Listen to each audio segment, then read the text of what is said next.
లీటర్లు కుమ్మరించదు. అందులో ఎంత వేస్తాం? ఎంత వేస్తాం? జస్ట్ ఒక చెంచాడు, జస్ట్ ఒక చెంచాడు వేసేస్తే, తెల్లవారేసరికి ఈ పాలన్నీ ఎలా మారిపోయి ఉంటాయి? పెరుగులా.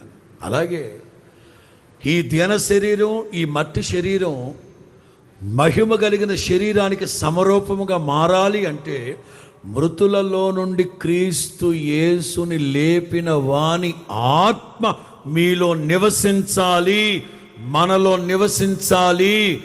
దేవుని ఆత్మ లేనివాడు ఆయన వాడు కాడు. తండ్రి అయిన దేవుడు, కుమారుడైన దేవుడు, పరిశుద్ధాత్ముడు, త్రియేక దేవుడు. ఆ పరిశుద్ధాత్మ శక్తి లేకపోతే, ఆ పరిశుద్ధాత్ముడు నీలో లేకపోతే ఎలా మారుతావు? అలాగని పరిశుద్ధాత్మ పొందిన వెంటనే అప్పనంగా పరిశుద్ధులైపోరు, అతి పరిశుద్ధులైపోరు. ఇది ప్రక్రియ చెప్తాను. చాలామందికి